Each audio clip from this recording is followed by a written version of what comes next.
Praise the Lord friends, I hope you all fine. प्रभु आप सभी को बहुत बहुत आशीष दें। और आज के साबत स्कूल में मैं आपका स्वागत करती हूँ। और ये साबत स्कूल है 3 अप्रैल का, और इसे हम पढ़ते हैं। और इसका जो है शीर्षक है कि प्रेम रास्ता ढूंढ ही लेता है। इसमें जो है मैंने कल जो बताया था उसमें ये था कि जो है उत्पत्ति अध्याय 3 उसकी 15 में परमेश्वर की प्रतिज्ञा के बारे में जो है वर्णन है कि किस तरह से परमेश्वर ने सर्प मतलब शैतान और मनुष्य के बीच में जो है एक प्रतिज्ञा को निर्धारित किया कि स्त्री का जो वंश है वो जो है वो सर्प को शैतान के सर्प को कुचलेगा, जो कि पाप से जो है मुक्ति दिलाएगा। यीशु मसीह के बारे में प्रतिज्ञा जो है उत्पत्ति अध्याय 3:15 में प्रभु परमेश्वर ने कर दी थी। तो इसमें लिखा है कि इसी बिंदु पर परमेश्वर ने उन्हें उत्पत्ति 3:15 में दर्ज प्रतिज्ञा दी। उसने सीधे शैतान सांप की ओर देखते हुए कहा, मैं तेरे और इस स्त्री के बीच में और तेरे वंश और इसके वंश के बीच में बैर उत्पन्न करूंगा, वह तुम्हारे सिर को कुचल डालेगा। शैतान के लिए बोला था कि वह तेरे सिर को कुचल डालेगा और तुम उसकी एड़ी को डसोगे। हो सकता है कि वे उस पल पूरी तरह से समझ ना पाए हो कि वास्तव में इसका क्या मतलब है, लेकिन वे जानते थे कि वे फिर से उम्मीद कर सकते हैं किसी तरह स्त्री के बीज के माध्यम से उनका उद्धार होगा। मतलब मनुष्य जाति के पास अब एक आशा है प्रभु यीशु मसीह में, जिसमें कि वो अपने पापों से मुक्ति को पा सकते हैं। निस्संदेह मतलब पापों से मुक्ति का मतलब है कि उस मृत्यु से वो बच सकते हैं जो मृत्यु उनके पाप करने से आ गई। प्रभु यीशु मसीह की धार्मिकता के द्वारा जो है वो अपने आप को अनंत जीवन में प्रवेश करा सकते हैं। यीशु मसीह पे विश्वास करके वो जो है इस प्रतिज्ञा का जो है लाभ उठा सकते हैं। ये मनुष्य जाति के लिए जो भी परमेश्वर पे विश्वास करता है और उसके इकलौते पुत्र पे विश्वास करता है तो वो जो है अनंत जीवन को प्राप्त करता है। यहाँ पे आगे लिखा है, निस्संदेह स्त्री का वंश यीशु मसीह है और क्रूस पर शैतान ने उसकी एड़ी को चोट पहुंचाई, लेकिन यीशु की जीत हमारी गारंटी है कि एक दिन सांप का सिर कुचल दिया जाएगा और आदम और हव्वा ने जो पीढ़ा और मृत्यु का द्वार खोला था वह एक दिन हमेशा के लिए बंद हो जाएगा। और हम पढ़ते हैं इब्रानियों अध्याय 2 उसकी 9, आगे जो है कुछ वर्सेस दे रखी हैं, इसको हम पढ़ेंगे। इब्रानियों अध्याय 2 का 9, गलातियों 3 का 13 और दूसरा कुरिन्थियों का 5 का 21। तो मैं इन्हें पढ़ लेती हूँ पहले।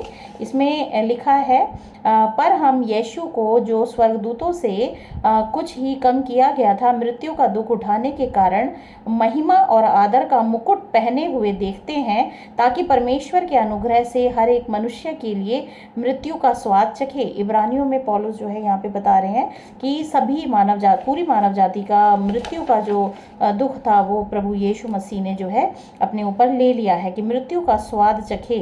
गलातियों 3:13 बताता है, मसीह ने जो हमारे लिए श्रापित बना हमें मोल लेकर व्यवस्था के श्राप से छुड़ाया, क्योंकि लिखा है जो काठ पर लटकाया जाता है वह श्रापित है।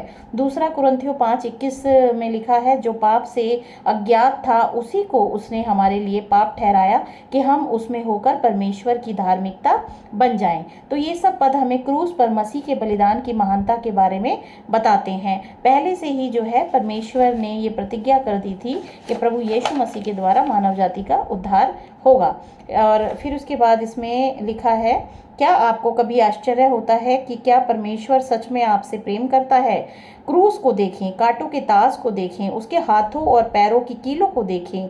कलवरी पर यीशु द्वारा बहाए गए खून की हर एक बूंद के साथ परमेश्वर कह रहा है, मैं आपसे प्रेम करता हूँ, मैं आपके बिना स्वर्ग में नहीं रहना चाहता। हाँ, आपने पाप किया है, आपने अपने आप को शत्रु के हाथ में बेच दिया।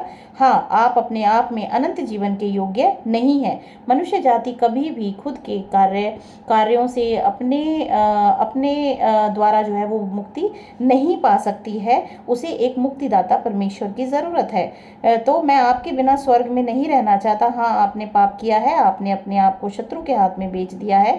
हाँ, आप अपने आप में अनंत जीवन के योग्य नहीं हैं, लेकिन मैंने आपको वापस पाने के लिए फिरौती का भुगतान कर दिया है।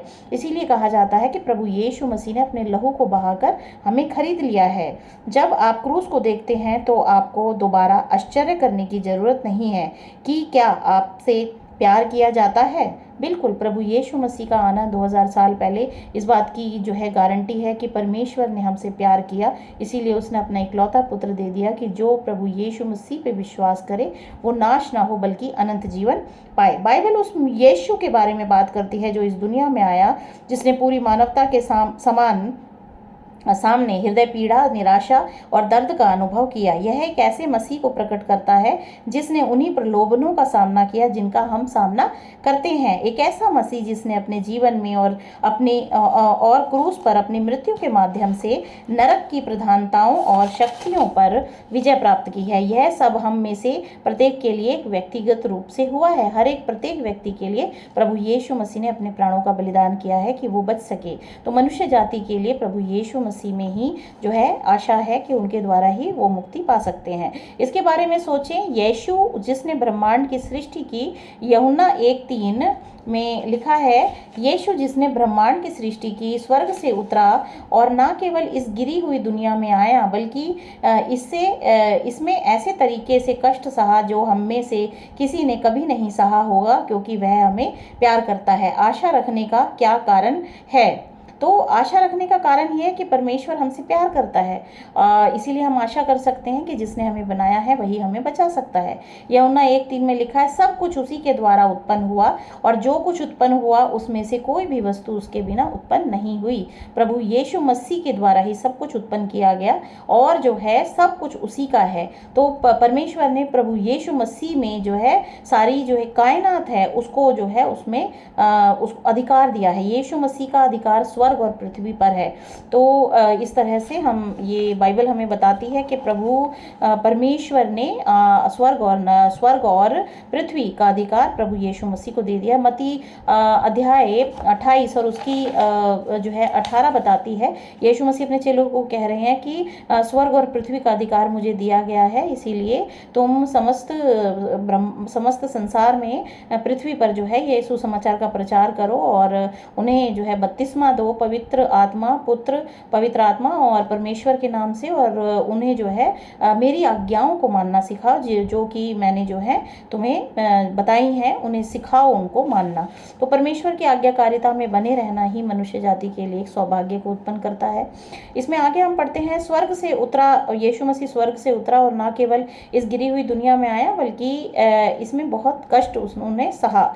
यशायाह अध्याय 53 और उसकी पहली वर्ष भी इसी बात को बताती है। इसमें लिखा है, यशायाह अध्याय 53 और उसकी 5th वर्ष बताती है, परंतु वह हमारे ही अपराधों के कारण घायल किया गया, वह हमारे अधर्म के कामों के हेतु कुचला गया, हमारी ही शांति के लिए उस पर ताड़ना पड़ी कि उसके कोड़े खाने से हम चंगे हो जाएं। तो प्रभु यीशु मसीह के द्वारा मनुष्य जाति की जो है मुक्ति है और हम उस पर विश्वास करें, हम परमेश्वर के वफादार और आज्ञाकारी बच्चे बने। और उसने ऐसा इसीलिए किया क्योंकि वह हम में से प्रत्येक से प्रेम करता था। आशा रखने का क्या ही सशक्त कारण है। आशा हम रख सकते हैं क्योंकि वो हमसे प्यार करता है। मसीह ने क्रूस पर शैतान के आरोपों का उत्तर कैसे दिया?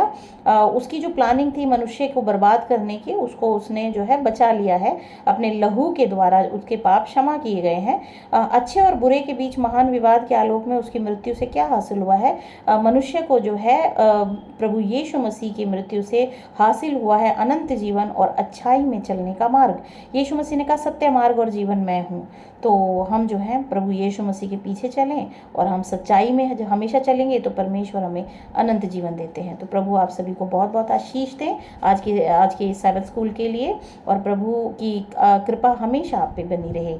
आमीन।